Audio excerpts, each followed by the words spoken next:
Hello to everyone. आज की video में हम देखेंगे कि रूट 5 एक इरेशनल नंबर है, इसको प्रूफ कैसे करना है। क्योंकि यूपी बोर्ड ने क्या किया है, इससे रिलेटेड जितने भी टॉपिक्स हैं उसको आपकी सिलेबस से डिलीट कर दिया है और रखा है सिर्फ इस वाले टॉपिक को। तो हो सकता है कि पॉसिबल ही है, मतलब कि ये टॉपिक या ये क्वेश्चन, इससे बेस्ड क्वेश्चन जरूर पूछा जाए। तो बिना टाइम वेस्ट किए हम लोग बढ़ते हैं सॉल्यूशन की तरफ। पहले हम लोग क्या करेंगे, इसकी सारी लैंग्वेज लिखेंगे जैसे कि आपको कॉपी में लिखना है, वहाँ पर ना बोर्ड की कॉपी में लिखना है, फिर उसको बाद में समझते हैं। सबसे पहले हेडिंग क्या डालोगे, सॉल्यूशन की। ये लैंग्वेज आपको डिट्टो कॉपी पेस्ट कर देनी है। Let assume that root 5 is a rational number. If root 5 is a rational number, that means it can be written in the form of p upon q. आप लोगों को पता होगा कि जो भी अपॉन में लिखे जा सकते हैं नंबर्स, उनको ही हम लोग रेशनल बोलते हैं। तो क्योंकि हम लोग ने रूट 5 को रेशनल माना है, इसलिए इसको हम लोग लिख सकते हैं p अपॉन q के फॉर्म में, where p and q are integers, जहाँ पर ये दोनों क्या हैं, इंटीजर्स हैं। That have no common factor, जिनके कोई भी कॉमन फैक्टर्स नहीं है। किसके बिना, यहाँ पर ई है, ठीक, other than one and itself, जिसको हम लोग मेनली प्राइम बोलते हैं। प्राइम नंबर क्या होते हैं, जिनके खुद या तो वन फैक्टर हो या तो खुद का नंबर हो, ठीक। जैसे एग्जांपल ले लो 3 क्या है, सिर्फ और सिर्फ 1 से डिवाइड होगा, क्योंकि 1 से सभी डिवाइड होते हैं, या तो सिर्फ 3 खुद से डिवाइड होगा। या एग्जांपल ले लो 2 या तो 1 से डिवाइड होगा या तो खुद 2 से डिवाइड होगा, ठीक। ये हमने इस पर ले लिया। यहाँ पे लिख सकते हैं that means a and b are coprimes. Coprimes क्या होता है, जिनमें दोनों एक ही नंबर कॉमन होता है। जैसे देखो 2, फिर से देख लो 2 और 3, 2 सिर्फ 1 से कटेगा और 2 से, 3 1 से और 3 से, देखो दोनों में सिर्फ और सिर्फ 1 कॉमन है। यानी ऐसे कह सकते हैं को प्राइम वो होते हैं जिसको 1 कॉमन होगा, ठीक है। अब यहाँ से चालू करते हैं सॉल्यूशन इसका। अभी लैंग्वेज देखिए, अब सॉल्यूशन देखो। तो हमने क्या माना, रूट 5 को हमने माना ए और बी के फॉर्म में, ठीक। इसको हम लोग ने एज्यूम कर लिया। अब बी को रूट 5 के पास भेज दो, इक्वल्स टू ए हो जाएगा, ठीक। अब क्या करना है, तुम्हें स्क्वायर कर देना है दोनों साइड। तो लिखोगे स्क्वायरिंग इन बोथ साइड, तो स्क्वायर कर दो, ये स्क्वायर और ये स्क्वायर। रूट 5 का स्क्वायर होता है 5, बी का स्क्वायर होगा b square equals to a square. इसका मतलब क्या हो गया, देखो इसका मतलब हुआ, अगर 5 तुम ए स्क्वायर के नीचे भेज दो, ठीक, 5 कहाँ भेज दिया, ए के पास भेज दिया, तो क्या होगा, यहाँ पे देखो ऐसे मतलब हुआ, जैसे मान लो ए स्क्वायर है, यहाँ पर लिखा होता मान लो 5 स्क्वायर, तो देखो क्या कहते हैं, 5 से 5 डिवाइड हो जाएगा, बिल्कुल सही है। या तो सिर्फ और सिर्फ 5 होता तो नीचे और ऊपर भी कैंसिल हो जाते, यानी अगर ए का स्क्वायर होगा तब भी 5 से कैंसिल होगा, सिर्फ सिंगल ए होगा तब भी 5 से कैंसिल होगा, ये इसका मतलब हुआ। तो इसको लिखोगे अब क्या, कि this means 5 divides a square, then 5 also divides a, मतलब 5 ए स्क्वायर को भी डिवाइड करता है और साथ में 5 ए को भी डिवाइड कर लेगा। अब ये तुम्हारा एक केस पूरा हो गया। अब यहाँ पर एक और एक्सपेरिमेंट करके दिखा दो। जैसे मान लो देन, अब की ए को लेट कर लो 5c, ठीक, 5c लेट कर लो, 5 जैसा इसलिए 5c, यानी अगर यहाँ 6 होता तो 6c हो जाता, यहाँ पे 2 होता तो 2c हो जाता।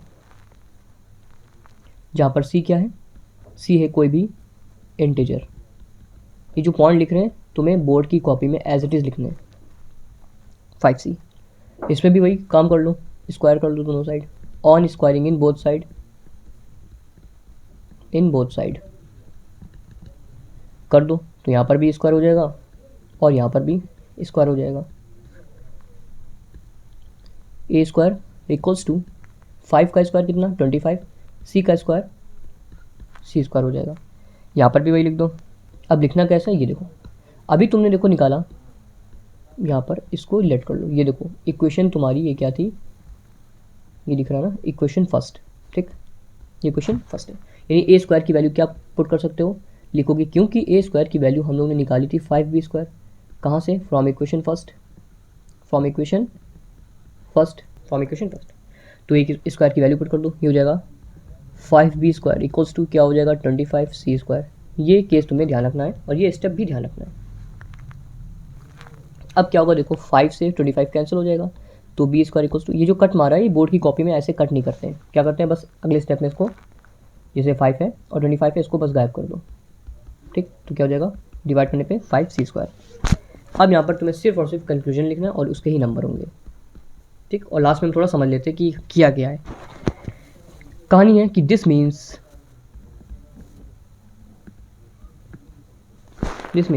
वही बात है कि b² भी डिवाइड कर रहा है, सॉरी b² देखो 5 अगर नीचे कर दोगे, 5 अगर नीचे कर दोगे तो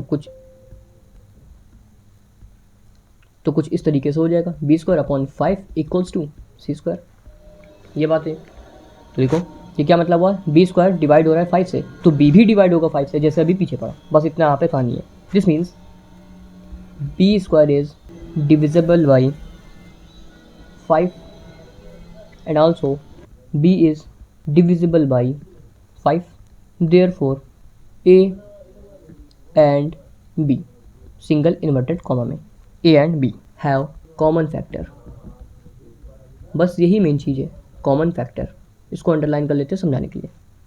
कॉमन फैक्टर एज 5, क्या मतलब हुआ, मतलब हुआ कि दोनों के पास एक कॉमन फैक्टर है b।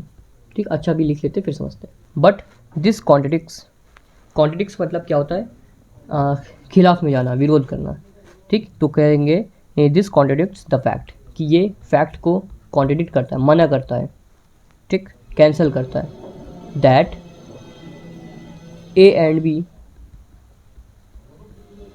B are coprime, जो कि हम लोगों ने स्टार्टिंग में लेट किया था, याद होगा, को prime. This contradiction has arisen, कि ये गलत चीज़ उठती है क्योंकि, पहले रीज़न लिख लो, क्योंकि ऑफ आवर इनकरेक्ट एजम्पशन क्या थी हम लोग की, कि √5 एक रेशनल नंबर है। तो लिखो that assumption that √5 is a rational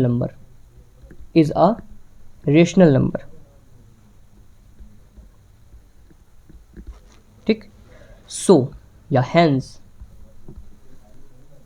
we conclude that √5 is an irrational number। ठीक, ये पूरी कहानी हो गई। अब इसको एक बार में समझो। देखो इतना पोर्शन पूरा है, पूरे 4 मार्क्स का आ सकता है क्वेश्चन। ठीक, 4 मार्क्स में भी आ सकता है, कभी कभी 2 मार्क्स में भी दे देता है, जब लेवल थोड़ा हार्ड देगा तो। देखो मतलब समझो, अब उसको समझने के लिए कलर थोड़ा चेंज करते हैं। देखो कुछ टर्म्स मिलेंगे तुम्हें जो शायद ना पता हो, जैसे रेशनल नंबर। ठीक, रेशनल नंबर क्या होता है, रेशनल नंबर वो होता है जो p और q के फॉर्म में लिखा जा सकता है, हर एक चीज़ पर पकड़ होनी चाहिए। फिर कॉमन फैक्टर आता है। कॉमन फैक्टर का मतलब जिसमें सेम फैक्टर आ जाए या सेम टर्म्स आ जाए। ठीक, जैसे मान लो 4 है 8 है, 6 ले लो 6, 2 × 3 ले लो, 2 × 2 ले लो, 2 × 3 हो जाएगा ना, 4 का 2 और इसका 2 3। देखो इसमें 2 नंबर सेम है तो इसको क्या बोलेंगे, कॉमन फैक्टर। को प्राइम का मतलब होता है जिसमें 1 आता है या ऑलरेडी बस प्राइम नंबर को ही को प्राइम बोल सकते हैं। ठीक, कॉमन फैक्टर ध्यान रखना। अब क्या माना, देखो चलो मान लेते हैं थोड़ी देर के लिए कि √5 क्या है, a/b है। a/b मतलब जिसको हम लोग फॉर्म में लिख सकते हैं a/b, उसको बोलते हैं रेशनल नंबर। यानी क्या लेट कर लिया कि √5 एक रेशनल नंबर। उसके बाद यहाँ पर हम लोगों ने कुछ कैलकुलेशंस की कि दोनों तरफ स्क्वायर कर लिया समझाने के लिए कि देखो स्क्वायर नीचे 5 हो सकता है, नीचे 5 भेजने के लिए ना, क्योंकि √5 भेज नहीं सकते हैं क्योंकि √5 को हमने कुछ माना हुआ इसलिए, तो यहाँ पर 5 किया, स्क्वायर किया ऐसी बात है।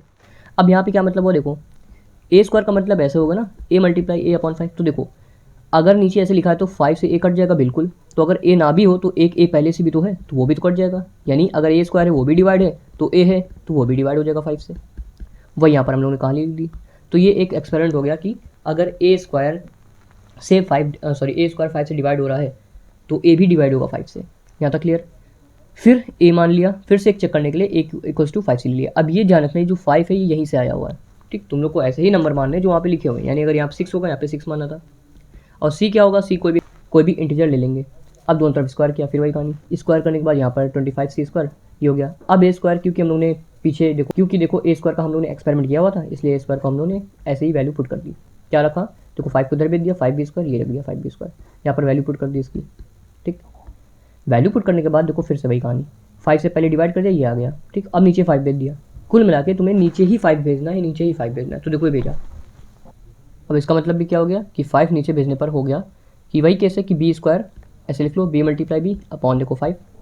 अगर 5 से बी कैंसिल होगा तो अगर ये बी ना भी होता तो फिर से देखो 5 से बी कैंसिल हो रहा है, वही कहानी, फिर वही लिखा है, जिस मीन्स बी स्क्वायर 5 से डिवाइड होगा तो बीस भी क्या होगा डिवाइड, यानी एक बार तुम्हें स्क्वायर डिवाइड करना है और एक बार सिंपल, सेम ऊपर भी क्या था, ए स्क्वायर पहले डिवाइड उसके बाद सेम सिंगल ए डिवाइड करना है।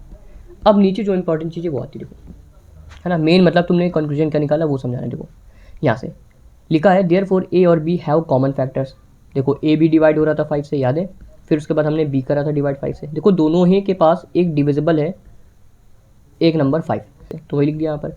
But this contradicts the facts that a and b are coprime. अब देखो इंपॉर्टेंट चीज़, हमने क्या कहा था कि को प्राइम तो वो होते हैं ना जिनके पास डिवाइड में सिर्फ नीचे 1 आना चाहिए, लेकिन यहाँ पर जैसे डिवाइड में 1 आना चाहिए, लेकिन यहाँ पर 1 तो है नहीं, 5 है, यानी ये जो को प्राइम माना है हमने वो तो रीज़न कैंसिल हो जाता है ना, वो तो जो हमने लेट किया था एजम्पशन वो तो कैंसिल हो जा रहा है, क्योंकि यहाँ पर देखो 5 आ रहे हैं। तो वही लिखा कि दिस कॉन्ट्रडिक्शन हैज़ अराइजन, कि यहाँ पर एक विरोध उत्पन्न होता है कि यहाँ तो हमने एक लिया था क्योंकि को प्राइम माना था, बट यहाँ पर क्या आ रहा है 5 आ रहा है, तो वही चीज़ है कि यहाँ पर एक कॉन्ट्रडिक्शन पैदा हो रहा है because of our incorrect assumption. और ऐसा हो क्यों रहा है, क्योंकि हमने माना ही गलत था कि रूट 5 रेशनल है ना। ये केस कैसे आया था, क्योंकि हमने रूट 5 रेशनल माना था, तभी पी अपॉन क्यू हुआ था, जब अपॉन आया था तभी तो नीचे अपॉन में 5 आया था। तो ये क्या कहेंगे कि अजम्पशन हम लोग की गलत होगी कि रूट 5 रेशनल नंबर है, यानी रूट 5 पी अपॉन क्यू के फॉर्म में जो है वो गलत आ रहा है। क्या आ रहा है, गलत आ रहा है, क्योंकि देखो ये रेशनल प्रूफ हो जा रहा है, ये रेशनल प्रूफ हो जा रहा है और ये कन्फर्म भी रेशनल ही है, तो पक्का ये रेशनल नहीं होगा क्योंकि इक्वल का साइन लगा है ना, मतलब root 5 equals to p upon q है। इन सब केस से क्या है कि को प्राइम से 1 होना चाहिए, 1 नहीं आ रहा है, रूट 5 आ रहा है, दैट मीन्स ये जो पी अपॉन क्यू माना था ये तो रेशनल हो गया। क्या हो गया, रेशनल, कन्फर्म रेशनल है, और इक्वल का साइन लगा हुआ है, क्या लगा है, इक्वल का साइन लगा हुआ है, यानी ये भी रेशनल हो रहा था, ये भी रेशनल होना चाहिए था, बट ये तो केस कुछ और ही बता रहा है कि 1 होना चाहिए थी लेकिन 5 आ रहा है, तो पक्का ये रेशनल नहीं होगा। तो जब रेशनल नहीं होगा तो दूसरा केस क्या बनता है, इरेशनल का, दैट मीन्स ये रूट 5 क्या है, एक इरेशनल नंबर है। ये इसमें थोड़ा केस होता है, ठीक है। तो उम्मीद है समझ में आया होगा, इसको आप अच्छे से रिवाइज कर लेना, लैंग्वेज डिट्टो कॉपी पेस्ट करनी बोर्ड के एग्जाम में, और पक्का ये आएगा क्योंकि इससे जितने भी टॉपिक्स हैं वो सारे लगभग कट ही हो गए, तो हाईली चांसेस है इस क्वेश्चन को आने का।